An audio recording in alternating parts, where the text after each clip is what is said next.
Thank you, Owen. Good evening, everyone. Welcome to this meeting of the Traffic Safety Committee. I just have a few notes to read really quick. This open meeting of the Traffic Safety Committee is being conducted remotely pursuant to Chapter 2 of the Acts of 2023, an act relative to extending certain COVID-19 measures adopted during the state of emergency, signed into law on March 29th, 2023. All members of the Traffic Safety Committee are allowed and encouraged to participate remotely. The Act allows the Traffic Safety Committee to meet entirely remotely so long as reasonable public access is afforded so that the public can follow along with the deliberations of the meeting. The public is encouraged to follow along using the posted agenda unless the chair notes otherwise. Members of the public who wish to view the live stream of this meeting may do so by going to Northborough Remote Meetings on YouTube via the link listed in the agenda. Ensuring public access does not ensure public participation unless such participation is required by law. This meeting will feature public comment. Members, when I call your name, please respond in the affirmative. Rachel Armstrong. Here. Kate Gerard. Here. Brian Cole. Here. Chris DeSantis. Here. Staff, when I call your name, please respond in the affirmative. DPW Chief Scott Charpentier. Present. Police Chief Bill Liver. Present.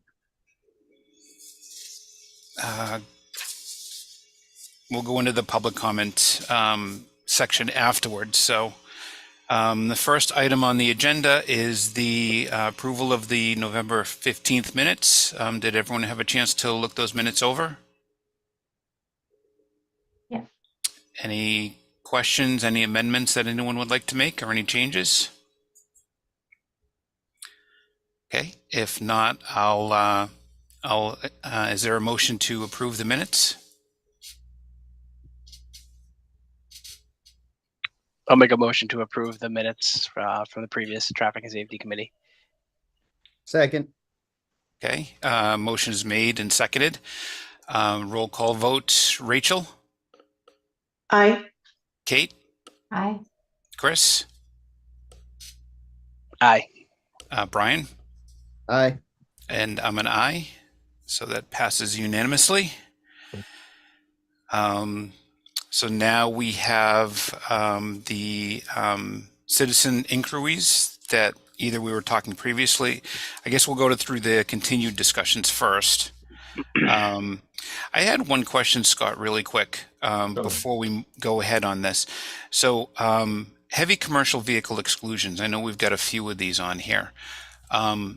I've noticed that, in the previous meetings we were talking about 2.5 ton, but I noticed the one on Whitney Street is 5 ton. Are there different requirements for each, or are they just the same thing and it's just what the town decides on each area? The lower Whitney Street truck exclusion of 5 tons is identified in the town bylaw. And that was enacted, I believe, before the standard 2.5 ton that DOT authorizes now. On Upper Whitney Street over by Coolidge, there's a 6 ton limit, and that's specific to the structural integrity of the bridge that goes over the CSX railroad. Right. Okay. Yeah, that's what I was wondering. Okay. Thank you. We can note in the minutes that Megan has joined us. Welcome, Megan. Nope, you're still on mute. Sorry about that. That's okay. So I guess we'll go through these one at a time. So the Summer Street heavy commercial vehicle exclusion, is there any update on that, Scott? No, we discussed this at our last meeting, as we're all aware. The turning radii does fit for tractor trailer WB53 taking a right-hand turn from South Street heading eastbound on Route 20 without impeding on the westbound traffic on Route 20, so that it does fit without popping the curb. So there are no geometric restrictions to the truck exclusion. Meets all the criteria. The report's been distributed. The process, the next step would be for this committee to vote and recommend that the select board consider supporting a heavy commercial vehicle exclusion. They do that. We then submit the documentation to Mass DOT for consideration. Mass DOT reviews it, determines that it is or is not in conformance with their regulations. They send us a letter back. We then go before the select board again, and then they enact the heavy commercial vehicle exclusion, and signs can be erected, and then Chief Liver can start his enforcement. Okay. The agenda says Summer Street, not South Street. Oh, I'm sorry, Summer Street, yes, I'm sorry, Summer Street. Okay. That's the full length from south to Maine, 135 to 20. Okay. So that turn is doable with By the the tractor skinny trailer. UT, yes. Okay. Yep. That's how it always goes. But Yep. Auto turn makes it just about right. Yeah, that's all they need. Yep. Yep. And but that's if they take over that left lane, correct? That's correct. They have to take over the center lane. So the traffic configure the left lane. So there's 2 left turn lanes. The tractor trailer would have to go over and take left turn lane in order to make the turn. And it's tight. I would not be surprised to see a tractor trailer trying to make that turn and correct me if I'm wrong, Chief, fail in that there's a car queued on Main Street looking to take a left onto South Street. If there's a car queued there and that tractor trailer driver isn't spot on in his movement, he's going to get stuck there until that car moves, and that car's not moving until the light changes. So while the math says it's viable, the reality may be pretty bad repercussions when it comes to traffic queuing there when a tractor trailer is jammed up for a few light cycles. So, and what would be the option if the exclusion were passed? Well, if the exclusion is enacted, that's the direction the trucks will go. In order for a truck on Route 135 South Street going north, if they want to go east on 20, they have to go to the light. They have to take a right. No right turn on red, so they have to wait till it's green. They'll have to take both lanes. If he's a competent driver, he'll see that he has to take both turn lanes in order to negotiate that turn. If he doesn't, he'll probably sit there until the adjacent lane queue clears, and then hopefully swing around enough to not be facing the vehicle on Main Street taking a left onto South. Oh, I see. So that's where I was confused. So what we're saying is they're not allowed to take Summer Street, so that would force them onto South Street. Yes, I would force them to take that right turn from South, and that's the first meeting we had. And even before this, when I spoke to the resident who requested this and the consultant, I said, make sure you take a look at this particularly closely, because that is a really tough move. Right. One of the other issues to consider, Mr. Chair, would be the tractor trailer unit taking the left lane, and right. And the motorist is not paying attention, passing them on the right to take the same right, and if that'll jam them up. That truck won't be able to turn either. But yeah, or even just somebody in that on Route 20 who just goes over that line just by a little bit, right, making that left-hand turn onto South Street is going to block that truck, and then neither one of them are going anywhere. Once that queue at that left turn onto South from Main backs up, it's a very short queuing aisle, so that can get back into the through movement on Main Street heading westbound. So it as we all know, it doesn't take a lot to cause a lot of havoc when it comes to a relatively complicated and tight configured intersection like this. Right. One thing too, Scott, I was just looking at both of these being arterials. Technically, by design standards, they're not supposed to overtrack in any lane.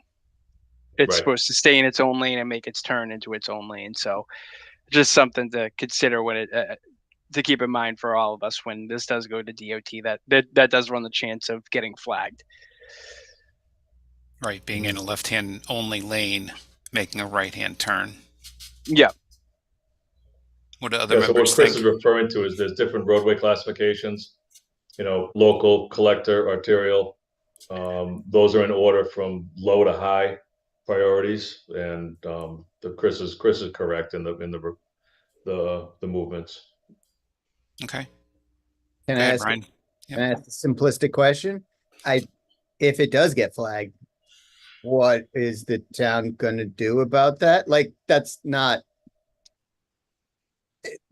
That intersection is tight, no matter whether we do this exclusion or not. We can Well, pick up that building. Yeah, the exclusion though is, and this is where I was confused too. So the exclusion is actually Summer Street. So if you're coming up 135, Yeah, you have right, the option of making that right-hand turn right. onto Summer Street and then following Summer Street down. What Right. the So what the what we're- request is to not allow trucks to do that, therefore forcing them to go on to them to 135 make and that happen. 20. Right. Right. If it gets flagged, that means we're not getting the exclusion. Correct.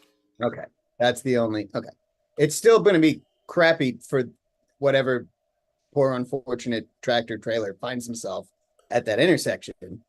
And everybody around them. Right. Well, yes, also the other people, but the hope is that they would not go that way if Right. DOT flags it. So Thank go ahead, Rachel.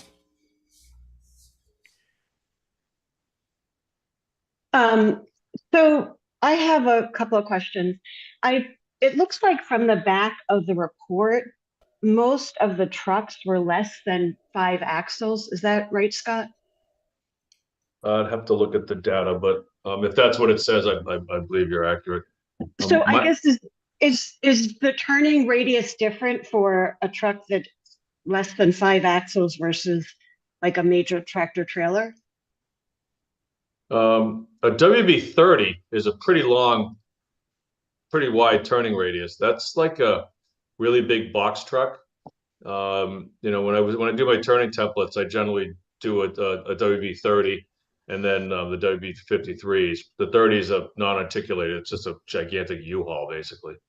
Where a tractor trailer is obviously, we know what we're talking about there. Those turning radii are not far off from each other, believe it or not. You're more likely to have a less experienced driver in a WB-30 than you are in a tractor trailer. Or at least that used to be the case.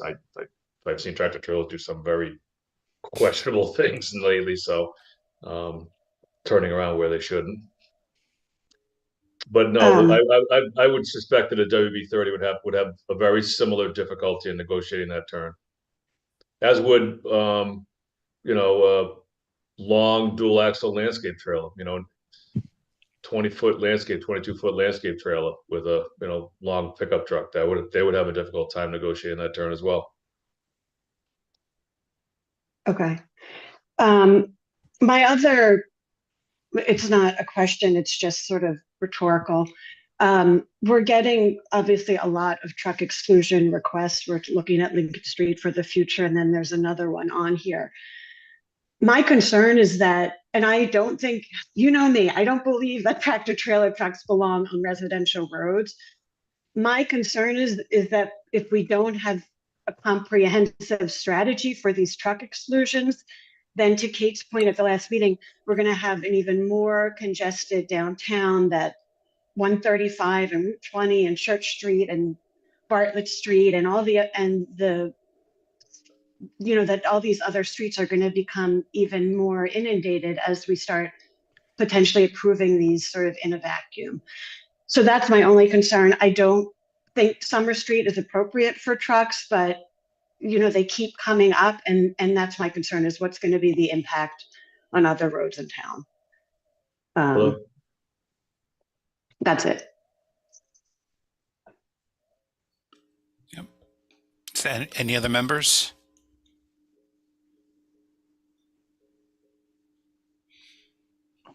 How does everyone feel about this one? I'm sort of, I mean, Rachel, I'm with you, right? I always have been that, you know, I think residential roads aren't somewhere where trucks should be.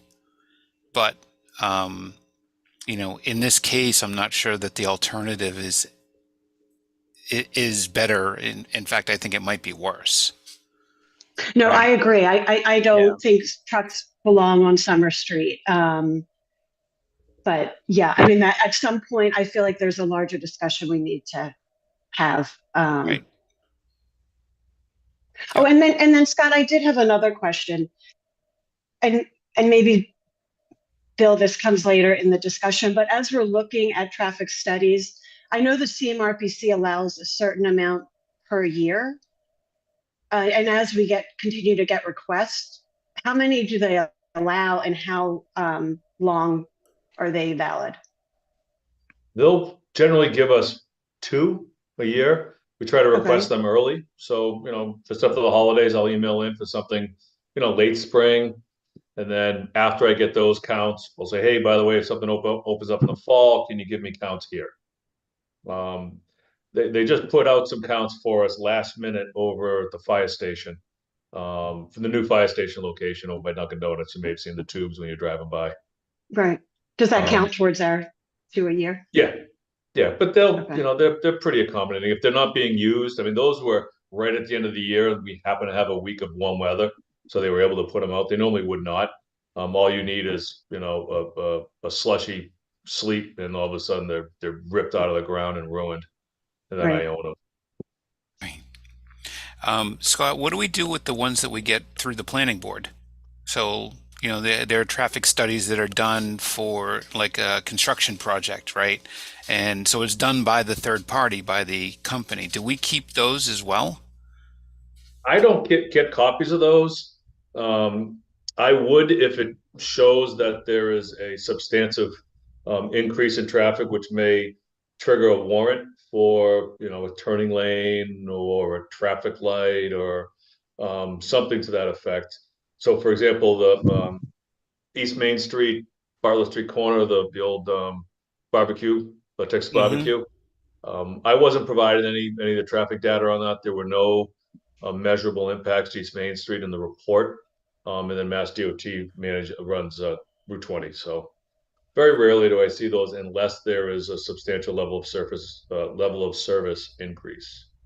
I'm wondering if we should start keeping all of those and keeping track of them, right, in one centralized location. That way, if we want to review anything, because I know I do remember, I want to say it was just over a year ago, it was just after I started on the planning board, that there was one about Barefoot, and right at that corner at the top of the hill by Iron Mountain.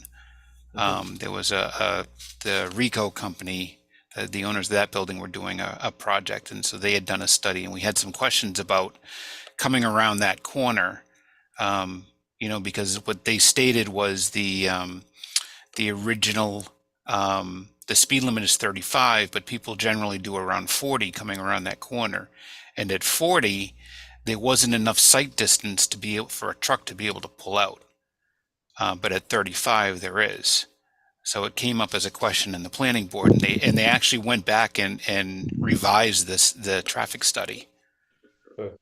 But I'm thinking, hanging on to that type of information Yeah. in one location. That way, if something comes up about Barefoot, we don't have to go back and do another traffic study if there's one that was done within the last couple of years. We can do that. How long are they? I'm sorry. No, go ahead, Rachel. How long are the traffic studies valid? There isn't any defined period. It depends on the development in the area. I mean, if it's a few years later, they're generally okay.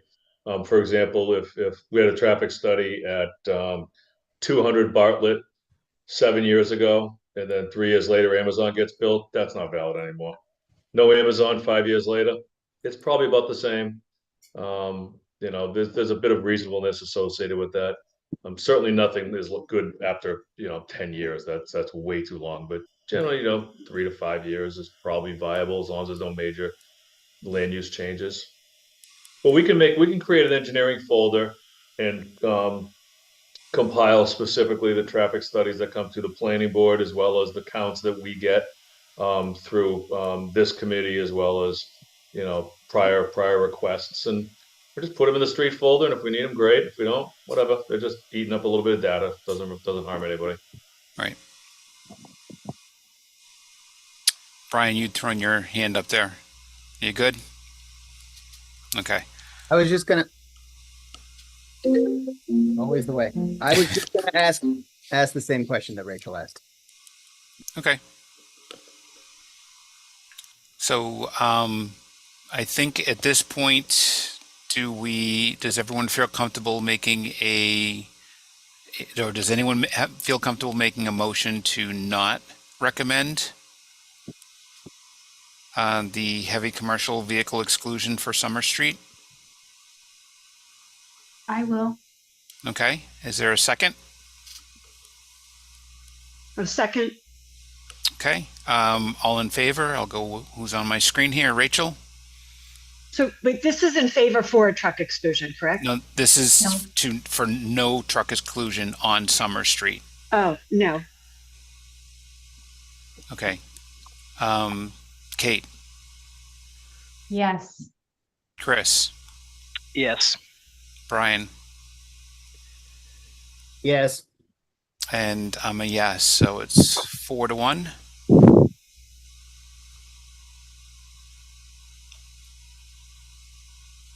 I probably misunderstood the question, so I'll be a yes. So we will not be recommending a truck exclusion. That we will not be recommending a truck exclusion for Summer Street.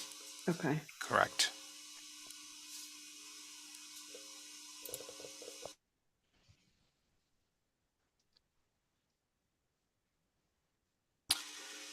Okay, so the next one, and Rachel, by the way, if you vote no, it's fine. You don't have to go along with the rest of us, right? No, I get that. No, I'm concerned. I'm totally fine with that. Yep. Thank you, though. So the next one is Rice Ave between Whitney Street and Allen Street. And I think, Scott, I'll let you talk to this one as well. Oh, so, we discussed this, the, report's been distributed. Everybody's had a chance to look through it. We had some counts done on Rice Ave between, Whitney and Allen. It met the criteria for, percentages for a truck exclusion. We had the engineering report prepared because of a lot of other restrictions in the area. For example, there's a truck exclusion on Whitney Street. There's a height restriction on Allen Street. Winter Street enters a four-way intersection where left and right are both truck excluded. And if we were to have an exclusion on Rice Ave across the intersection, then Winter Street should be excluded as well, because any truck on Winter Street would be stuck at a four-way intersection with nowhere to turn. The little section of Allen Street between Hudson and Rice is recommended for an exclusion as well. As trucks are coming down Hudson Street, from Solomon Pond side, they can't go into Hudson Street, the aqueduct. They can't take a right because they'll be stuck on Rice, and that'll loop them around either back onto Hudson or up to Whitney Street where there's a truck exclusion. So they should be turning right onto Allen. When there's a truck exclusion on the second half of Rice Ave between Allen and Colburn, that renders Colburn a likely truck exclusion because trucks have nowhere to go there either. So there's recommendations in the report indicating more than just Rice Ave. It's Rice, the short section of Allen between Hudson and Rice, and Winter Street. There's a possibility of including Colburn as well, or having an advance warning sign on Colburn, indicating there's a truck exclusion forthcoming. So basically, I mean, if a truck is coming up Let me from share my screen, would that help? Sure. Yeah. See if I know how to do this here. Let me. Boom. Share my screen. I think that's it. Share. And all right. So the section we're talking about is here. We have counts that meet the threshold. We have counts in here that also meet the threshold. We had two sets of counts on Rice. Here and here. They both meet the threshold for truck exclusion when it comes to the percentages. There's a current truck exclusion on the yellow road here. So if we exclude Rice, and a truck's coming up Winter, it's got nowhere to go. Can't take a left, can't take a right, can't go straight. And nobody wants to back a tractor trailer back up Winter Street. Would be very unpleasant. So it's logical to include Winter Street in the exclusion as well. This little section of Allen Street, so tractor trailer is coming down Hudson Street. He sees the Aqueduct Bridge, can't go under it. We can't allow him to take a right because he's going to be stuck on a truck excluded road. So this section would be a viable truck exclusion as well. The Colburn could either have an advanced warning sign here saying truck exclusion Rice Ave ahead, or could also be excluded at the discretion of either the select board or this committee or both. We've had advanced warning signs. For example, we have an advanced warning sign here at Howard and Winter, just letting the truckers know if you go up Winter Street, you're going to run into a truck exclusion on Whitney. So it's not unheard of to have advanced warning signs for truck exclusions. Yeah, my only concern would be that at that point, on Colburn, if we put, the advanced warning sign there and route the trucks that way, eventually the neighbors in that neighborhood are going to request a truck exclusion. But the trucks also have nowhere to go. Right. So if I'm a well, they trucker, can go back out onto Barefoot. which is a circle. Right. But once they get back out there, then they can, reroute. And figure it out. Because if they And go figure down it out. Barefoot this way toward Whitney, they can't take a left. And if they go right, they have to go to Newton because otherwise they're running into a weight restriction on the bridge. Right. So Not that I will tell you that's where I live is right over there, and I see trucks go by my house every day. And Yep. I've got a truck exclusion on one side and a weight limit on the other side. So I know that they ignore at least the weight limit. But at least they have the option at that point to go back out to Barefoot, right? And then they can take 290 over to Church Street. Yep. And come down Church Street, right? Right. My concern would be is that, that's a pretty narrow, Colburn is a pretty narrow road there as well. Yeah.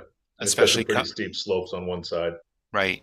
Especially once it gets up close to Rice. So, but I guess if a truck gets down to that point, we've got to give them some type of out, right? It's either that or they go up to, is that Allen Street that crosses Route 20 there just before the aqueduct? Yes. And Yep. comes across, and then that would be their other out. Yeah. The typical route is down Hudson, Allen, East Main to 20 in one direction to 20 in the other direction. Right. And that's where experienced drivers currently go. Rachel. You're on mute, Rachel. I had, because as Scott knows, I'm familiar with truck exclusions, and he had given us this little chart about Oh, yeah. So when I was looking in the back, it did look like what you had said at the last meeting, that it does seem like it's mainly landscape trucks or trucks with trailers. It doesn't look like they're getting a ton of tractor trailer traffic. Is that correct? I believe that to be the case. Yes. Okay, I mean, for it Rice looked like Ave as that. well as for Rice Ave, yes. So that was, I just wanted to confirm that. And then I guess my other question is, since, we have the height limit on Allen Street, on the bridge, the Aqueduct Bridge, and then the weight limit, these don't show up on a truck's route GPS. Like does a truck driver have a separate GPS for, truck routes, and those things don't show up? I'm assuming since, the trucks are always going under that bridge, or they're driving on the weight limit bridge, that they don't. But is there, anyway, it's again, another rhetorical question, but I don't know why those aren't on a truck driver's GPS when they're looking at routes. Truck exclusions generally are included on the GPS devices that or services that truck drivers apply to or use. I know we've spoken with a couple trucking companies, and they do have them updated. I don't know how often they're updated, but regulatory restrictions are included in the truckers' GPS routing. So a weight limit, would that be a regulatory restriction? Yes. Yep. I don't know about overhead clearances. If I had to guess, and I guess based on my knowledge of Allen Street and Westboro, I'd say no. Right, I right. think they just What? have to make sure that they like have made sure that they're including that in their in whatever their settings are. Sometimes they don't, so that's Okay. all. Yeah, Yeah. and I'll say, I used to work for a company that does a lot of local trucking, and there are companies that will provide that information. But if you're a mom and pop shop with maybe one or two trucks, you're not going to pay for that. So those are the people that are using Google Maps still, right? And that's not going to show that.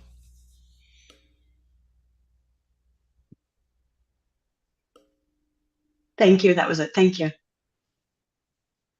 And just to remind everybody on the committee, local services are exempt from the exclusion. So if Rice, Allen, Winter, and Colburn would be supported as a truck exclusion, landscapers and oil delivery trucks and furniture trucks can go on those roads as long as they have business along those routes.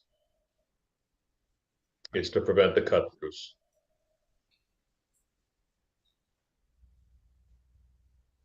Any other members? Ryan? Yeah, sorry, Appendix C at the very end, all the pictures of the pencil on the road there. That's to demonstrate the wear and tear on Winter Street. I'm not sure I know what you're referring to, Brian. Hang on, Is let it, me pull it is, is it another page of this? Yeah, it is the last, what is that? Page looks like 18 onward. It's all the distresses, the All the way at the bottom. cracking. Yeah, Oh, pavement distresses? Yeah. Oh, okay.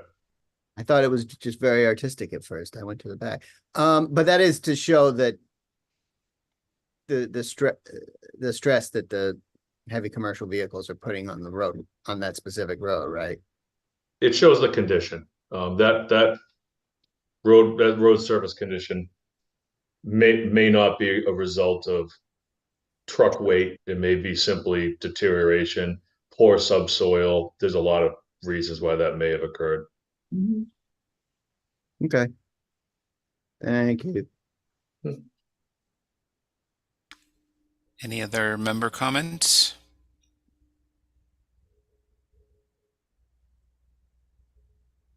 So what's everyone's feeling on this? I'm of the ilk that, I think we can recommend this one as presented, right? Including the Winter Street, including the Allen Street, and the advanced sign on Coburn. Yeah, I think that's probably, I think I'm in agreement there, Bill. What's everyone else's thoughts? I'm just not sure if the study included all of the landscaping and other trucks that aren't included in the exemption, what's this really going to be preventing? The intent is to prevent cut through, right? So going from, most of them shouldn't be on Whitney anyways. Right. But it's to prevent the cutting through, not necessarily if they're going to do business there, that's one thing. But if they're just using the road to cut across, or to get down from, Howard Street quickly over to Hudson Street. Yeah, if you're cutting the lawn on Howard and you got a client on Rice, you don't go down Winter. Go down Howard, hit Church, come up Whitney, hit Rice, do it the way you're supposed to. You have local business there. But And sorry, where you recommend, with this, the numbers qualify this for the recommendation, but we don't know how much of that is true cut through vehicles, or if this would have even qualified without, if we had kept track of what the local traffic is. Correct. Every single truck counted could have been theoretically could be doing business on Rice Ave, but they would still just be counted as trucks. I mean, one of the other things we can do is maybe in a year we do another this is where another traffic study is done, and we see if there's a difference between the 2 years of, when it was implemented and when it's not. Well, that to me, Sorry, Brian. sorry, I was just gonna say that to me is where Rachel's point from earlier comes in handy. If we only get, a couple of studies a year, make sure that we're prioritizing the other potential exemptions first. Mm-hmm. I would be hesitant to go through the Mass DOT process for approval of a truck exclusion, post it, and then a year later do the counts and say, yeah, it really wasn't worth it. We want to get rid of it. That probably doesn't lend us too positively in the eyes of District 3's traffic engineers. Okay. Have there been complaints of, I guess, any Amazon 18-wheelers on these roads that you've seen, or? All I've gotten is there's all these landscape trucks and trailers and right. contractor trucks driving down here. Yeah. Okay. Yeah, that's different then, because I can sit here at my desk, look out the window, and tell you how many Amazon trucks cut up at Allen Street, and it won't be fun. But I guess that's a different story, because again, those are people that are doing business and need to use that. So it's kind of, in my opinion, professionally, truck exclusions are intended for more thorough through-fare routes that are clear cut-throughs. Lincoln Street would be one of them. Everybody's GPS from 290 to get to 20 westbound goes Pleasant Lincoln. That's just, and when you look at a map, that's logical. And outside of that one sharp curve on Pleasant Street, it's not it's not a difficult drive. I mean, tractor trailers can negotiate Lincoln Street very easily, very comfortably, albeit there's two schools on it, and it's a cut through, and it's not the best route, safest route for trucks. That's kind of what this was intended for, as opposed to landscapers and just local contractors buzzing through neighborhoods. yeah, I definitely agree there. That makes sense. I thought they were getting the Amazon trucks and the FedEx 18-wheelers that are just going warehouse to warehouse.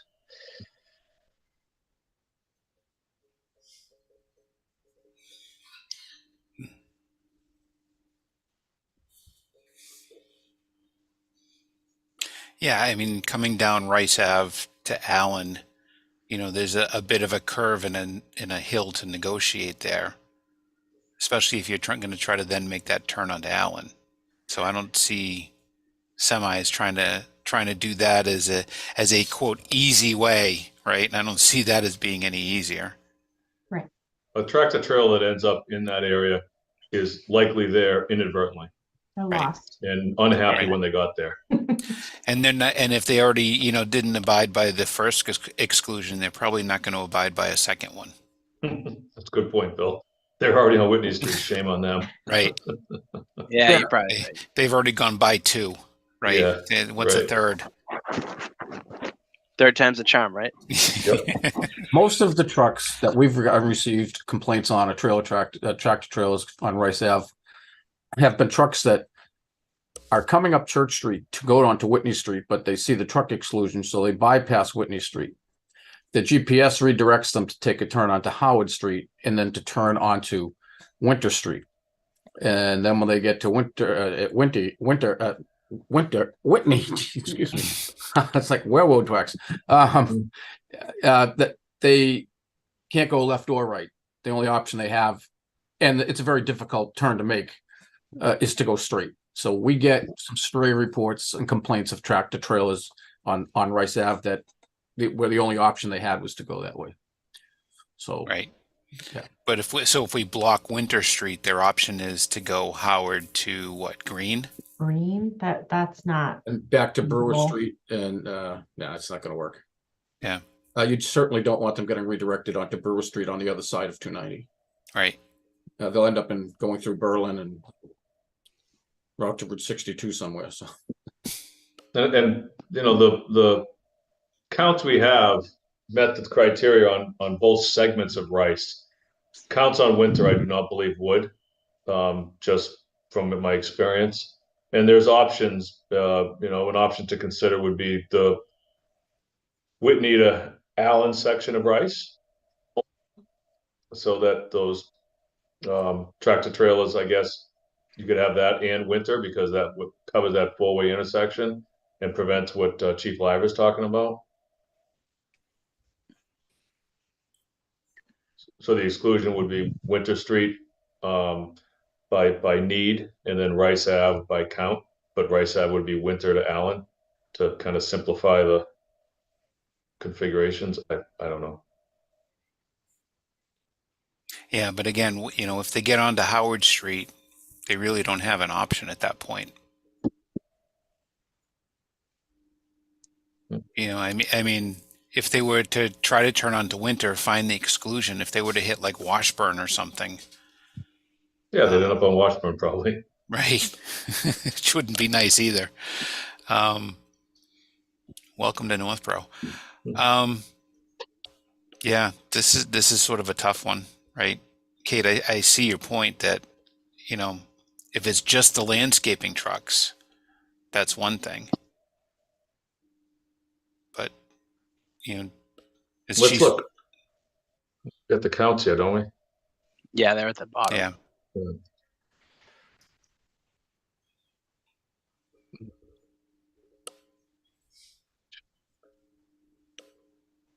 So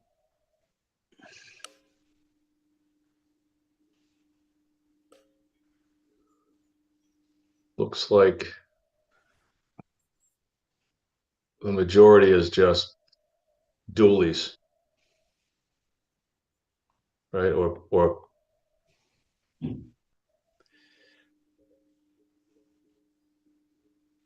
Yeah. So That's what would about- 2-axle long be? Is that like, like a box truck. I was going to say is that even a box truck? Okay. Yeah. So that's probably more deliveries than anything else. Yeah, there might be Amazon trucks, the delivery trucks driving around. And the 2-axle 6-tire would be, you know, your small dump truck or your, you know, contractor truck that comes in, your carpenter's truck or something like that. What about a trash truck? Trash trucks, yep, that'd be trash trucks. But they're exempt, obviously, but that would be counted in there.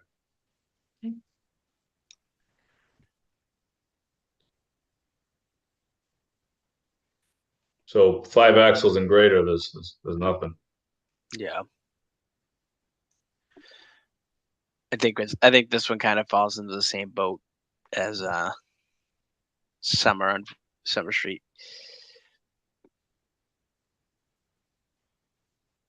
Okay.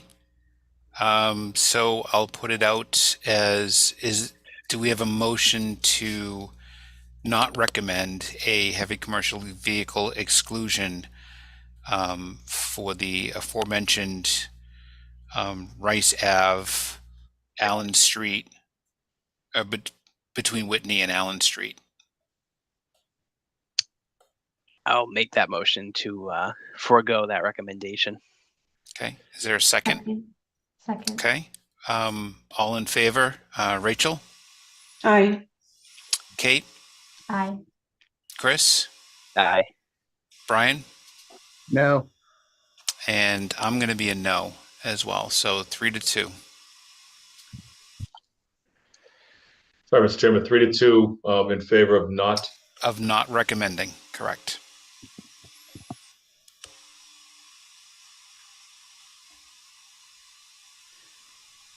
Okay. Okay. Next one is Lincoln Street. So we've had. Okay, Chris. Sorry, do we have the report for that or no? No, we haven't done any counts yet. So Lincoln Street has come to our attention by a few residents over the past over many years.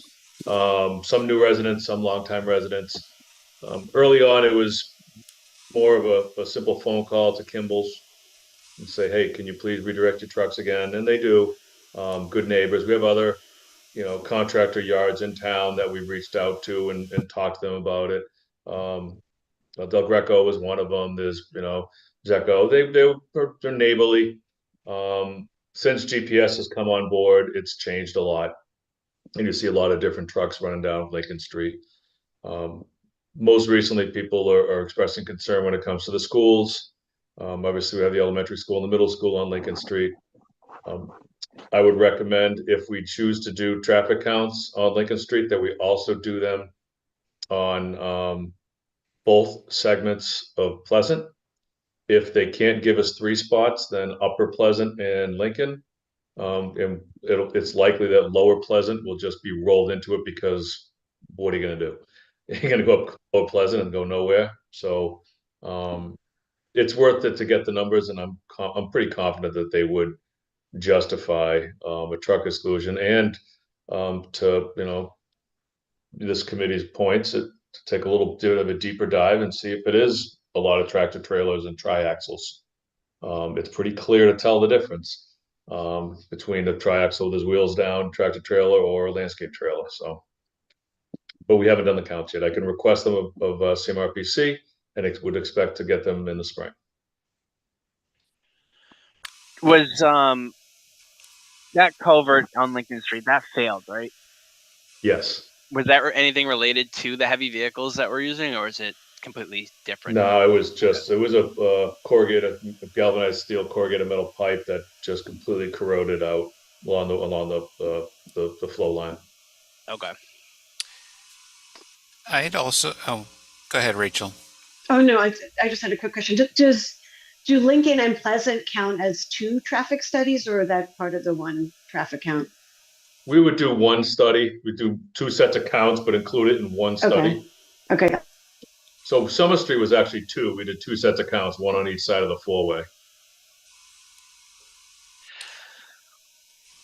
I'd be interested too, Chief Liver. Do we have, I know we got, Megan, thank you for sending over the traffic information from the police, but I'd be curious what your recommendation would be, given that there's no traffic light on Lincoln coming out onto 20. And I know of at least 2 accidents in the last year. Granted, they were they were automobile. Mm-hmm. But have we seen or had any issues with, tractor trailers or, a vehicle with, towing a trailer coming out of there and causing any accidents that you can recall? Nothing that's popping up to the forefront. Yeah, I actually looked at it, and because we've had so many inquiries about it, I actually looked at Lincoln, and there's not a lot of traffic or accidents or anything like that. So if you look at what I sent you, there's not a lot. No. It's a lot of near misses. The majority of the crashes, we don't call them accidents anymore because somebody didn't do something right. So they're crashes. Are vehicles turning at Crestwood and Lincoln Street, and vehicles cutting, people being kind and stopping and letting them cut across, and someone's passing them on the right. Well, kindness kills. Follow the rules of the road and just go straight. It's not your job to direct traffic. So if someone has to wait to turn, let them wait. It's usually rear end collisions at Lincoln Street on West Main Street, rather heading east, that want to turn onto Lincoln, turn left onto Lincoln. People will go around them, and people will turn in front of them to turn down Crestwood. That's the most common crash there. It would be nice if they could redesign that whole intersection and make it a signalized intersection, but there's nothing there. I mean, I'm strongly in favor of a truck exclusion myself for Lincoln Street and Pleasant. Just the corner down by Rutland Road on Pleasant Street is not accommodating to large trucks at all. And again, the 2 schools, that was, I guess, one of my questions is, do we have, I get, heavy foot traffic for kids getting to school too? During the summer, the recreation department holds programs at Lincoln and Memorial, and the kids walk in between them. So the kids will walk from one program outdoors at Lincoln and then go to an indoor program at Melican and back and forth. So you'll see them in the summertime with the camp counselors kind of corralling the kids and pushing them along the sidewalks. Yeah, when my son went to Lincoln Street School a while ago, but we lived in the Pine Haven neighborhood and all of the kids walked to school, to and from school together every day. And they had to cross over Lincoln to get there. So kind of dependent on the crossing guard getting everyone's attention to stop. But down at Melican, there's no crossing guard because it's middle school. So Okay. So, yeah, I think we at least get the traffic study going, unless anyone thinks otherwise. I think it makes sense for, at least from what the information we have now, that, it makes sense to add this. Obviously, we've got to gather the data first. Yeah. So, Brian, go ahead. Sorry, real quick. I noticed there's also, we talked last time about a Jake break restriction. I don't know if there's additional data collection requirements for that street. No, that's purely under the authority of the select board to implement compression brake or engine brake restrictions, prohibitions. We put that on hold pending this. If we don't have trucks running on it, won't be any Jake brakes. I'd be surprised if they. Fair enough. I mean, the reason I could see them using them there would be that unexpected curve that comes up on Pleasant. Other than that, it's a wide open line of sight. The driver has to be performing pretty irresponsibly to require his compression brake. Well, the way they do use them is coming down Lincoln Street from West Main Street by Pine Haven on the corner down on the downhill when you get to the school. Right. Mhm. Yeah, Oh, okay. making the corner on the downhill. Do we want to look at potentially doing like I know, Scott, in the last meeting you went over speed bump, speed hump, and what the differences are. Putting something in front of the school there, if there's a lot of crossing, Lincoln over to the Memorial Church. Oh, like a speed hump? Yeah, like a speed Or hump there. a speed table. Like a raised crossing or something? Yeah, raised crossing. Yeah, we could talk about that. I'd have to look at the roadway classification there. I'm guessing that's probably a collector. Pleasant or Lincoln? Lincoln, I'm guessing Lincoln. is a collector. On the site it says it's a local. Oh, it's a local road. Okay, all right. I believe it's 30 miles an hour there. So it would be a viable approach. A couple things to think about when it comes to speed humps and speed tables are some of the potential impacts that occur. Primarily, it's noise. People don't expect them, especially on a somewhat of a wide, straight road like Lincoln Street. They'll be hitting their brakes pretty hard, and whatever they have in their vehicles, usually again we're talking about landscape trailers and contractor trucks. They're gonna shake around a lot. I get that all the time here. Oh, I got this clap of thunder, or this incredible rattling of my house when trucks hit this manhole cover. Well, they don't expect that to be problematic. The same thing happens when you have speed humps that are maybe not expected. If a speed hump was to be put or a raised crosswalk at the school, there would have to be some pretty substantive warnings and I don't know, flashing lights, something to make sure things just don't go haywire. Right. With the noise. I know Westboro removed all theirs. They had a whole bunch between Milk Street and Route 30. Milk Street's kind of like that one. It's 135. A lot of people are cutting through that neighborhood behind Dairy Queen and the was it a True Value over there? Mhm. A lot of people come through that neighborhood to get out of the rotary, and they put in speed bumps and speed bumps throughout that area, and they're all gone. They took them all away. They were making a racket, and they were problematic when it comes to roadway maintenance. But they were bumps. They weren't humps. They were bumps. Yep. Go ahead, Rachel. So, as part of the agenda, we were talking about the potential addition of some officers. Chief Liver, is for the middle school and Lincoln Street, I know we have a police officer when the high school gets out. Is that something that if we had more officers, we could put a police officer there? And I guess according to Kate, the crossing guard, can that be something, is that only an elementary school thing? Like how does that work if we use Crossing people guards- instead of speed bumps? Mr. Chair, crossing guards, yes, that's a conversation to have with the school department. Okay.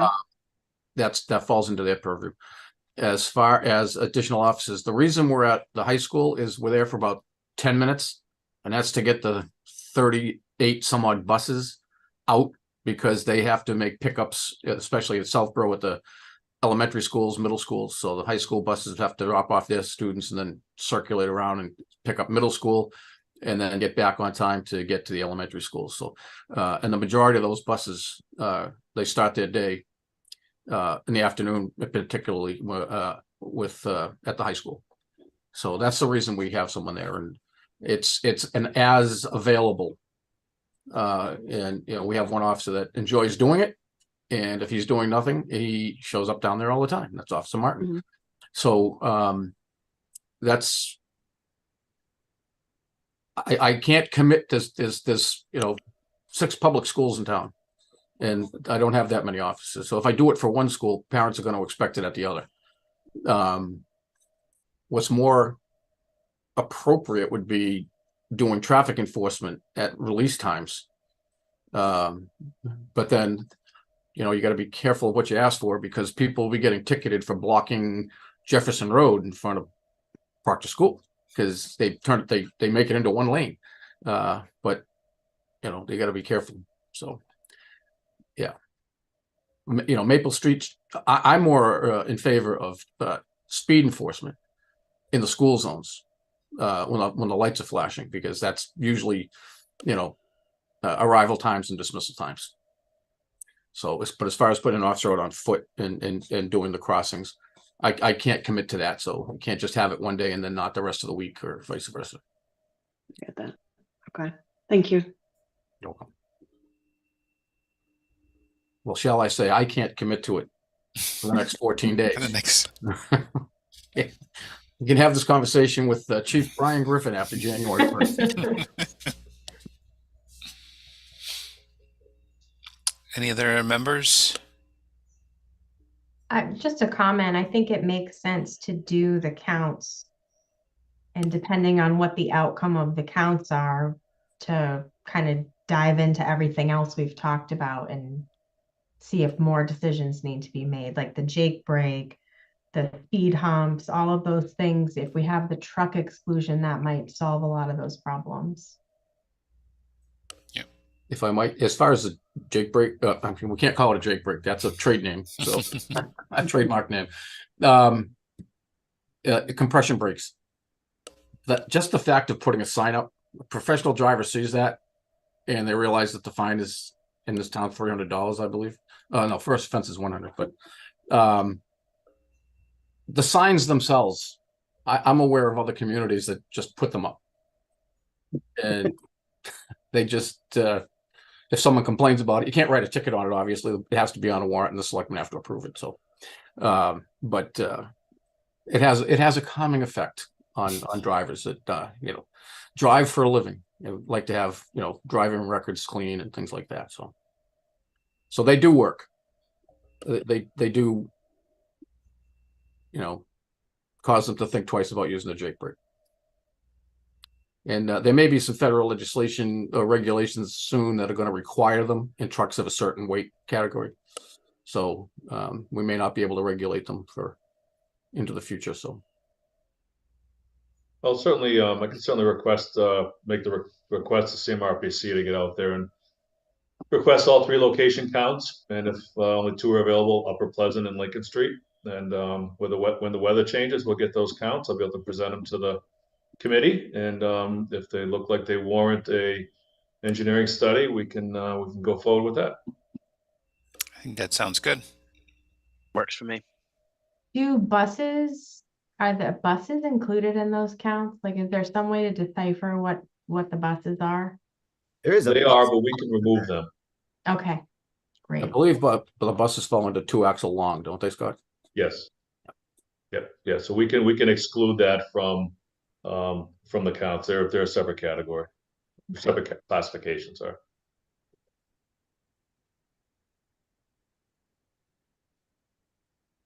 Okay. I guess unless anyone has any additional comments on that one, we'll move on to the next. Speed bump installation on cut-through roadway, Winter Street. This is one of the streets we were just talking about, right? Yeah, we receive requests often for speed bumps or speed humps on a variety of roads around town. There's really no rhyme or reason on what they're asking for or where. It's generally somebody in the neighborhood who sees vehicles go by too fast and doesn't like the speeding. We get them in Northgate, we get them in Pine Haven. In this case, it's on Winter. We got one on Green. I can't fathom somebody speeding on Green Street anywhere, but apparently somewhere they do. I caution arbitrarily placing these. For example, 433 Blake Ave calls in and says it's a lot of vehicles, and the committee says, okay, put one in there. Then out of nowhere, there's just a speed hump that just landed out of space for no real purpose or reason, other than one person didn't like the speed of vehicles. People drive faster. These roads were designed for a 1972 Plymouth Fury, and people are driving 2021 Audis that drive themselves. We could do as much as we can to mitigate the speed, but I think if the committee is going to consider speed humps, I think a significant piece of that consideration should be with what the potential safety impact is of speeders. Is there a park there? Is there a school there? Is this a frequent pedestrian corridor? We're talking about a downtown revitalization. Does it make sense in the future to have speed humps on Blake or Pierce or, some of those roads that people just want to scoot through to get around? Those are the types of considerations, because what we're talking about here is a policy level decision, I think, because once that box is open, Pandora is going to be coming out. Yeah, no, I'm actually in agreement with you, Scott. I think, going to what we're going to be talking about later, which is, Chief Liver's recommendation, I think that goes a lot to, not having to do the speed bumps and the speed humps if we can, enforce the rules that are already there a little bit better. Not saying that Chief, that your department doesn't do a good job, but we do. Helping out the department to be able to help with the enforcement, I think makes more sense from a town-wide perspective than 1 or 2 speed humps here and there. And we have 22 pages we got from the chief showing how hard they do work at enforcement. That's only because one of our report formats does it by month, and I can't make it 12 months. So that's the last time you'll get that, because moving forward, you'll get December's for December, and then January at the January meeting. So there we go. Okay. Any other comments? Do we at all want to navigate into that? I know we talked about like a temporary pilot program of like the deployable ones that kind of have notches in them for drainage and a couple other different pieces. Did we want to consider that, or? I'd like to, just to make a suggestion that, when we started this temporary traffic safety committee, there was a lot of peer outreach. Let's talk to some other communities, see what they've done. We have that list of whatever it was, 50 something comps. Mm-hmm. Maybe reach out to them, because we're all going through the same thing. I live in Grafton. I'm sure Charlton's the same thing. people speeding around, cutting through, finding ways to avoid, to cut 22 seconds off their half-an-hour commute. So maybe it's worthwhile to reach out to some peer communities and do you like, do you not like, where do you stand on it? Yeah, I can provide that spreadsheet, I think, to Scott, unless you have it. I think I have a copy of it. Yep, I have it, and we could, maybe I can distribute it to, the committee and just, hey, let's make some phone calls, or maybe the next meeting we can talk about, what do you want to ask? Who does what town? And then, we can do it. Mm-hmm. That sounds good. Yeah. Go ahead, Rachel. I'd love to do that for trucks too. Yeah. Well, actually, when we I- originally did it, that's what it was for. We were asking about the truck, all the trucks in their town. That's right. Yeah, I mean, it just does not seem like that's an issue that's unique to Northborough either. So if any town has had had some good ideas, I'd love to hear them. Yep.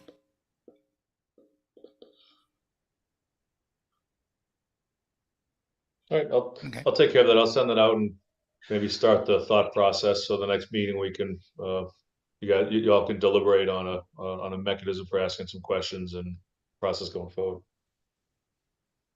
Sounds good. The stop sign request for Thoreau Road at intersection with Emerson. Yeah, we discussed this at our last meeting. It does not meet the MUTCD warrant for a stop sign. It would require site distance restrictions, which are limitations which are not there. You would have to meet a certain crash count number. Within the past handful of years, it doesn't meet that either. So we can't put up stop signs arbitrarily that are not in compliance with MUTCD for a variety of reasons. One, it's wrong, but also there may be an issue with it being a viable installation. So there are specific warrants for stop signs. My recommendation is that when requests come in, I can provide, obviously the committee, the request, as well as the criteria and the findings, which were provided last meeting. The idea was, well, maybe the committee can look around Northgate and see if there's other locations that may warrant a stop sign. I know there's some really weird intersections in Northgate, like mind-boggling roads. If one comes up and the committee sees something that looks like it may warrant a stop sign, I'm happy to go out there and look at it and check the site distances and reach out to the new chief and find out what the crash history is and see if it meets the warrant. That sounds good to me. The road does not, though. Yeah. Yeah, looking at it just looks like dead end with a three-way intersection. So I can't imagine there's much going on. No. Yeah, like I said, my only concern is that there's no liability on our side, right, for not having a stop sign, because if there's no stop sign, you're making the driver have to make the decision as to who's supposed to stop, right? Especially if there's no signage stating that this road actually continues to the right, even though it looks like it. You could put a rotary in here. There's enough, pavement. Yeah, I think we're covered though, and not that we're covered, but by the fact that an engineering study said that it's not viable in this location. So that's just based off the data. And on the flip side of things, someone would have to go through, do this and put their engineering stamp on it. So then it becomes their liability versus what the book says, and nobody I know is gonna probably stamp that. And I think that's kind of where that would come into play, is like, look, we have this engineering study that says it does not meet the criteria here. I would be on the record as not supporting it, and the select board would have to give me direct direction in order for it to be installed, and I would be clear that it's not something that I'm doing. Right. There's liability on the other side. You do something that isn't warranted and there's an issue. Well, why'd you do it? Well, they wanted it. That doesn't support your stamp. Kate, were you going to ask a question? Yeah, no, I think my concern would be deviating from what the findings are. And I think that especially in terms of liability to the town, we're following the guidelines that are set by somebody else. We're fine. But if we decide, and I don't even know if it's possible, we can recommend that there be a stop sign there, even though the guidelines say there shouldn't be, which, just for the record, I don't think we should have one there either, but.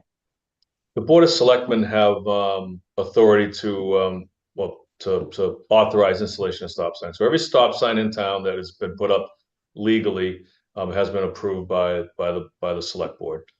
Okay. So they have the authority locally, but good select boards rely on their experts and professionals for guidance when it comes to technical subjects like this. So I would hope that they would lean in the favor of professional recommendations. That's what I'm gonna do too. I agree. So, and I guess I should have asked this earlier, Scott. So, like, I know for the heavy commercial vehicle exclusions, we voted. Do we need to do that for stop signs as well? No, only if it warrants installation. So in this case, we do a memorandum to record. The Okay. request came in, discussed at a meeting, discussion indicated, site distance not an issue, no history of crashes, isn't warranted in accordance with the manual and uniform traffic control devices, goes in the record, there it is, it's been done. In the event we went out there and said, oh, there's been 3 crashes in the past 2 years, there's a limited site distance to the east, it's my recommendation that a stop sign be authorized. In that case, I would suggest this committee take action so that the select board can see that you support it, your professionals support it, the staff supports it, so it's the right thing to do. Okay. So I'll ask the members, are there any members that think we should support or recommend this?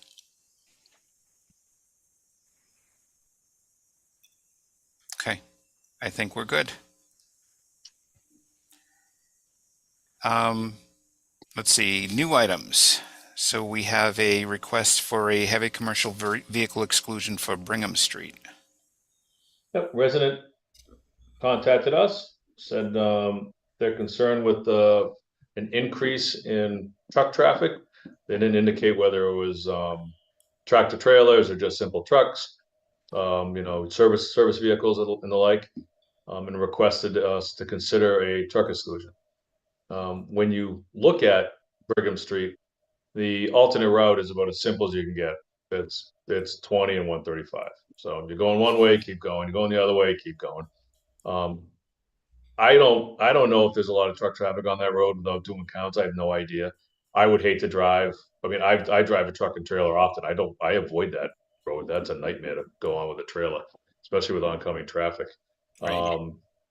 Because it's really tight. So it probably warrants a count. I don't believe it elevates itself to the substantial safety concern that Lincoln and Pleasant would have, nor the obvious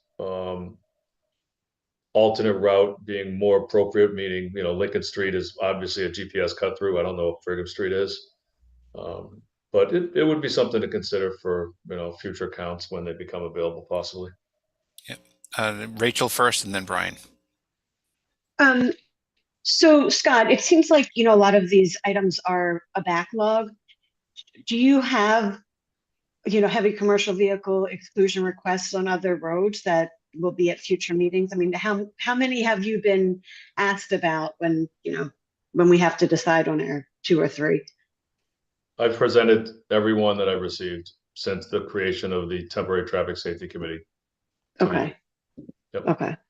And we know there's been some that, I still get them about Bartlett Street, and I just send them the stuff we've done before. Here's the reason why it doesn't work.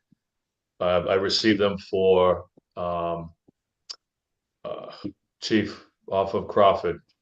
by the Weir Trucking. Oh, West Street. Oh, yeah, Reservoir. Yeah, Reservoir. I receive them from Reservoir Street every now and then. I get them the same answer. We've gone through the analysis. We've gone through the correspondence. Those I don't bring to you, but new ones that you have them all. Okay. Thank you. Brian. Isn't this gonna run into the same problem as Summer Street? I suppose that we do the study and it's gonna come and it comes back and, oh, look at that, there's enough. There's enough truck traffic where an exclusion is warranted. Well, the trucks are still gonna have that same problem with 20 and South Street, right? That intersection right downtown. If that's the recommended alternate route, right? They're still gonna, that building is still in the way. Right. They can take Summer Street. Oh, I mean, there you go. then. Recommend Summer Street. That's way better. Right. That's what they do. I hate to state the Yeah, no, you're- obvious, but Right, yep, you're right. I don't know if GPS sends you that way. I've never used. It may be On worthwhile Summer to Street? before the next. No, yeah, Brigham. Brigham. Brigham. Oh, yeah. Next time we're buzzing around town, you're coming into town from Westboro. Throw on your GPS and give the police station your destination and see if it sends you up Brigham. If it doesn't, then it's likely not a cut through road. And it's just a lot of service vehicles because it's a long road that serves a couple neighborhoods. As Yeah. someone- I mean, sorry, you I go, was just Brian. gonna say, as someone who moved here not that long ago, I put on the GPS once or twice to go from the Apex Center in Marlboro down 20 going west back towards my house on the western side of town, and it sent me down Summer, and this is the first time I've heard of Brigham. So Okay. If it's not on the Yeah, GPS route, it's probably just service vehicles. Yeah, I can't imagine. It doesn't look like a very comfortable road. Google Maps, I dropped myself at Sunset Drive. It looks like you driving down there, Scott, in one of the DPW trucks. Great. That's exempt. Yes. But I think this brings up a point, Scott, you mentioned about, the fact that we only have like 2 a year to do of these. So maybe we hang on to these requests, right? And keep, even though, we may end up that, the halfway through the year, we've only done one, traffic study. We've got another one that we can do, right? And then we can look through items like Brigham and say, we never really followed up on that one. Yeah, we can certainly do that. What I'll do is, so we manage here, every meeting has a separate file, and when things don't get done in one, it gets pushed to the next one. It doesn't have to be on old business for discussion.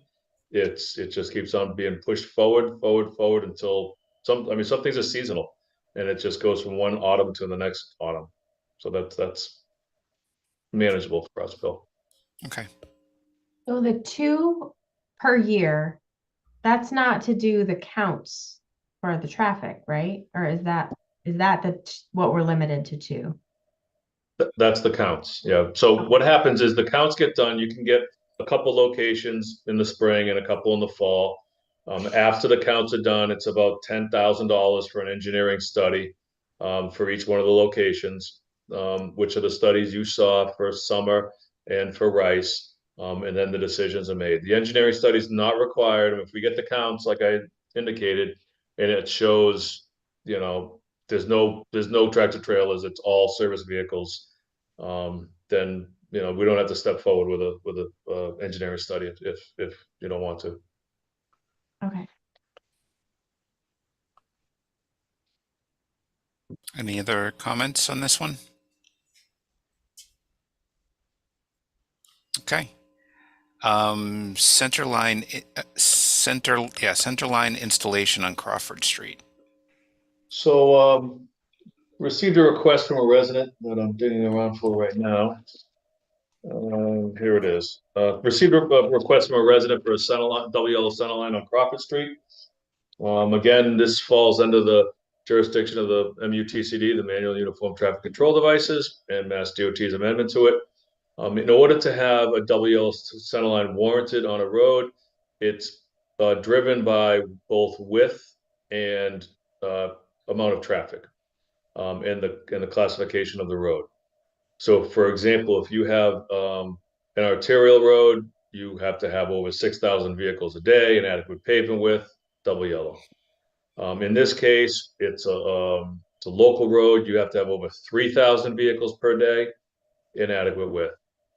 To put that in perspective, the traffic studies we just did, the counts we did, Rice Ave saw on average under 300 a day. Summer Street saw about 2,300. I don't believe there's any way Crawford Street is going to exceed Summer Street's daily traffic by 20%. Or 25%. I don't see it happening. So in accordance with the manuals, it's the double yellow center line is not warranted on Crawford. I know the reason why the resident wants it. It's very narrow, steep slopes, close guardrail. It's tight. It's absolutely tight.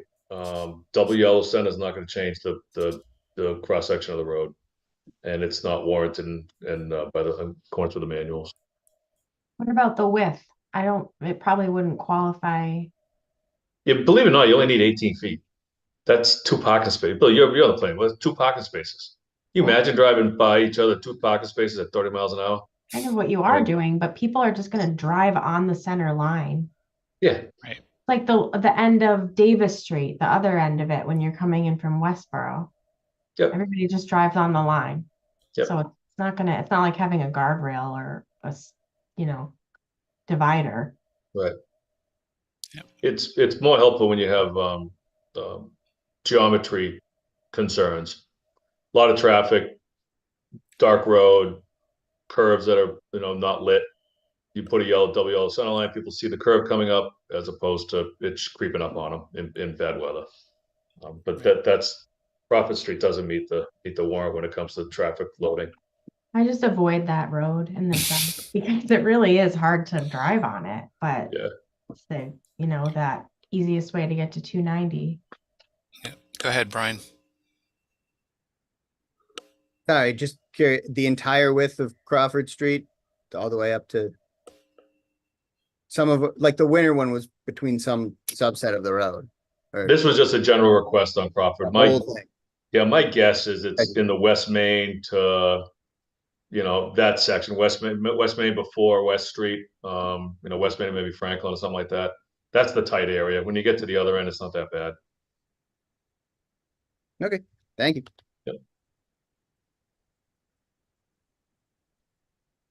Okay.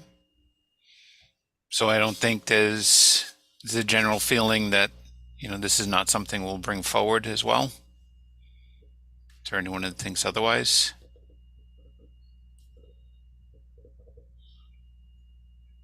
Okay. The last of the new items is sort of going to bring us to, I think, the next item as well, the excessive speed on Green Street. And this sort of brings us to, Chief Liver's request. I think the idea of the 2 additional officers, I think, is a wonderful idea. I think it makes sense for a lot of the requests we're seeing in town. Maybe not necessarily, we seem to be getting a lot of heavy commercial vehicle, but a lot of the things I see, in on the Facebook pages and everything else is about, people speeding, people cutting through, and so on. I know it's funny because when my kid found out that I was going to be on the traffic safety, the first thing they asked was, can you do something about the cars going by the school buses when the lights are on? Yeah. Right. And so, I was like, wait, what, where is that happening? And I guess, yeah. So that being said, I guess we will need a vote for this, but I sort of want to get everyone's idea. Is everyone on board with this? Is there anyone that has additional questions for Chief Liver? Go ahead, Brian. Sorry, are we still talking about the Green Street thing? Well, I think this goes along with the Green Street, right? So, the question is, can speed be monitored? right? And so adding additional officers to do traffic enforcement would sort of help to enforce the rules, if you were, right? Hey, Bill, how many of those battery operated vehicle activated speed notification signs do we have? You 7, know? 2 radar trailers and 7 portable signs. Okay. And several of those portable signs have the ability to go on stealth mode, they call it, where it counts the vehicles and gives the speed counts without displaying the speed. So you can put it out there for a week. When we get complaints about speeding cars, we will put one of those signs out there, and people call and say the battery's dead because it's not working. That's because we've got it set to not display the speed, but count it. And that our traffic supervisor has a app on his phone that you can download the counts and the speeds, and we can see what time of day what speeds that cars are going at, and basically at what points during the day. It doesn't count axles or anything like that. It's not a certified traffic count, but it does measure car speeds in both directions. And then so we have an idea of when and where we can place our resources to do traffic enforcement, which is what I would, it was part of my suggestion, is that we're putting on 2 officers specifically for traffic enforcement. Just that would be their focus of their shift. Right. And we would have, again, we have a selective traffic enforcement program where we target areas based on complaints, traffic data, and predominantly accidents. With the theory being that if you write more citations than you have accidents, you're going to reduce accidents. So, and that's a long-standing program that a lot of departments use. So that's the impetus for that suggestion. So yes, we can monitor speed versus doing traffic enforcement. I mean, you can consider that the same. We hold a radar gun, you get to see what speeds you're going, but then you're going to have to stop, get out of the car, and do something with it. Right. So you can collect data quietly. Yeah. So. Well, unfortunately, your secret is no longer secret, Chief. You know, it's How what many it is. people you think are listening to the meeting? Oh, it's not going to be on YouTube, though. Anyone can listen to it afterwards. So, All Brian, someone's got to do is go online to the company plastered on it and look up the specs on it, and it'll tell you what they do. So I can tell you, I always thought that it was never working when when I didn't see a number come up. So, sometimes you see a little blue light on it. yeah. Hmm. So, Brian, are you okay with combining these 2, or did you want to talk about Green Street separately? Well, only to like clear the speed bump portion of it. Should we Okay. get that out of the way? Yeah, the same Right. yeah, but approach applies, an arbitrary placement. This is a policy decision, and maybe in the meantime, when these reports come in to about speeding, I can get them over to PD, and PD can determine if it's a repeat issue. The stealth machine comes out. I mean, I would have just said like just the memorandum of doom or whatever it was called from before. Mhm.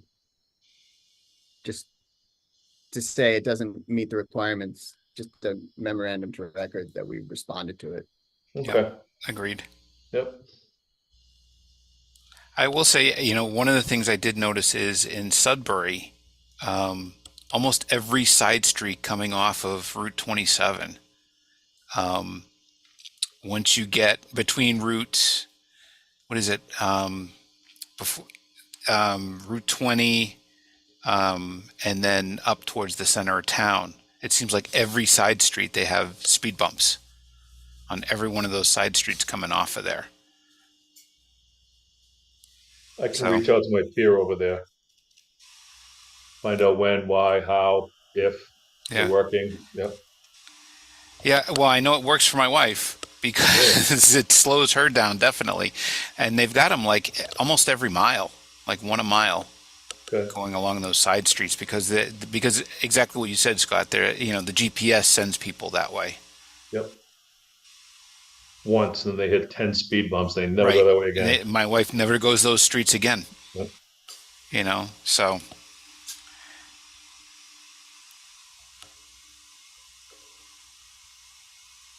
So I guess back to the two officers.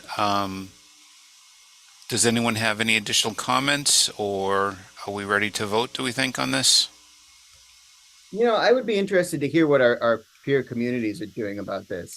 Just like with the trucks, I'm sure we're not the only community where everybody drives, where people are complaining on the Facebook page that everybody's driving too fast next to them. Right. Well, a lot But- of them do have dedicated traffic safety officers. That might be Brian, that's a great idea. When we put together the sort of, I don't want to say survey, but handful of questions for our peer communities, do you have dedicated traffic safety PD? Yeah. I just wanna make sure. I just want to make sure that we're not overlooking something simple and additional that we can do to slow traffic. That'll You can certainly get the support- legislature to approve radar cameras and automatic citations, and that'll actually make a difference. Well, it's funny because one of the things that I saw was I don't know if you saw, but the video that came out of Peabody, they put videos on school buses and had them drive around for a month and captured every license plate of every person that drove by a school bus with a red light on. Unfortunately, they can't do anything about it other than put them up on YouTube and, but, the ability to be able to send that person a ticket.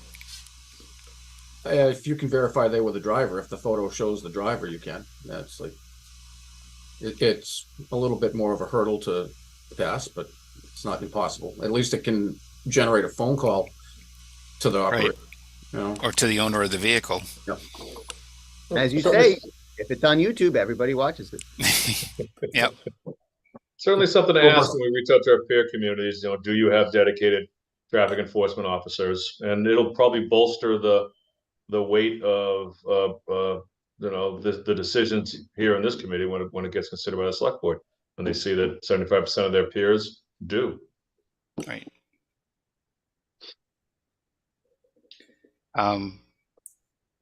Although I would like to at least vote on sending the memo.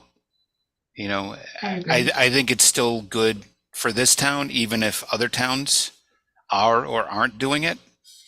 I think it makes sense here for what we're trying to do. I would just only say that our budgets are due. Yeah. Well, that's the other reason why I wanted to make the vote now, right? So that we can get that in front of the select board. Yes. Brian's budget is due pretty soon, Bill. What's that? Brian's budget is due pretty soon. January 1st. It's still, yeah. Oh no, it's actually due this month, but we're working on it together because it's his first one and he's going to inherit it. So, yeah. So, do I have a motion to approve creating a memo to the select board in recommendation of Chief Livers to traffic enforcement officers? I'll make the motion. Okay. Is there a second? Second. Okay. All those in favor? Rachel? Aye. Kate?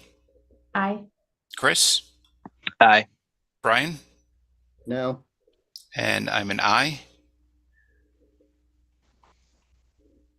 Well, appreciate the support. Thank you, Chief. It's a great idea. Rachel?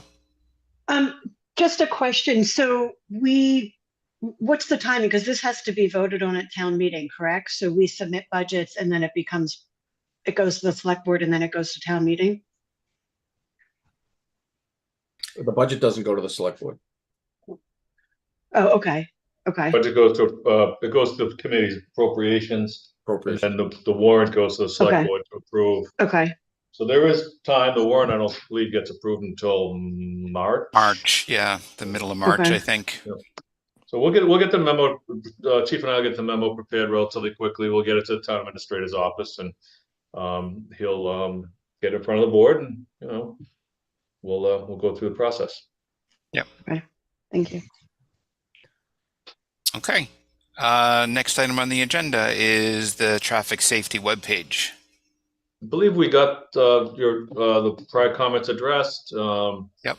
Kind of married the traffic safety committee page with the traffic safety page, linked them back and forth, got the mission statements on there. So I think often the committee pages direct residents to staff pages or research pages or data pages and things. And that's the model we took with this committee.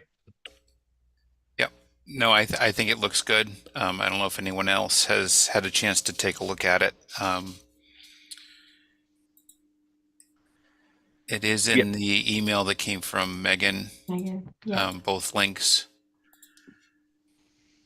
I'm almost wondering if we need to add like that third paragraph about well, but you've got all the data here, right? So that's sort of the point.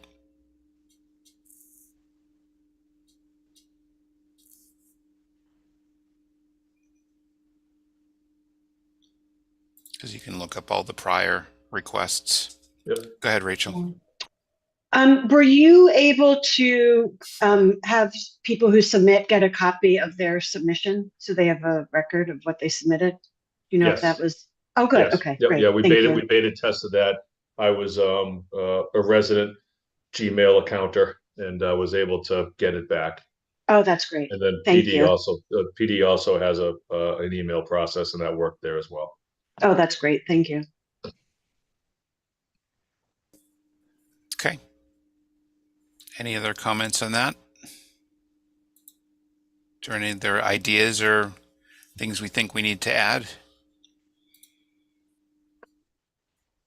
It's interesting when we Scott mentioned the spreadsheet that we went through. We went through and looked at, you know, other websites of other towns. Some of them got real fancy, real fast. I don't think that's something we want to do, but you know, take a look at some of their web pages as well. I think we put all the links in there, and see if there are any ideas that, you know, we may get from how they set up their pages. Some of them have been around for a couple of years. Some of them are fairly new. You'll see a lot of the communities you look at will have a very similar looking web page with Civic Plus as the host. We're on an older platform of Civic Plus, which is going to be migrated to a newer platform in the coming year or so. That gives us a lot more functionality, both for accessibility purposes as well as, you know, links and easy. What do they call those little widget things? I guess that's something, right? Yeah. So anyway, some tech guys know what I'm talking about. So anyway, we're going to be getting improvements soon. Okay.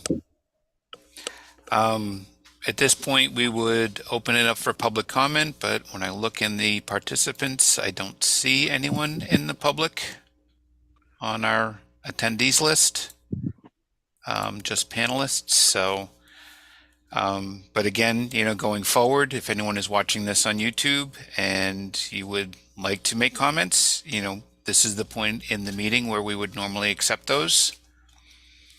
So moving on from that, our next meeting is going to be, let me see if I can pull up my calendar here.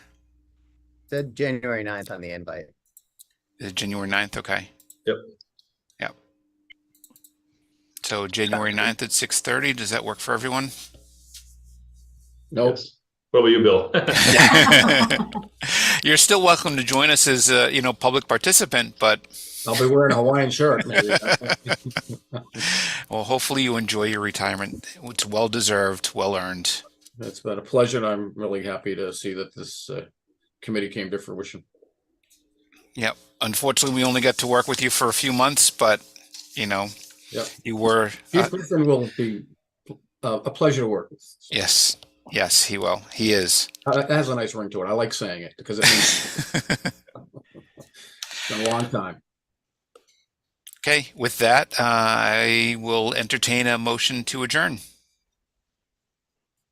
So moved, Mr. Chair. Is there a second? Second, Okay, all those in favor, Rachel, aye. Kate, Aye. Chris, Aye. Brian, Aye.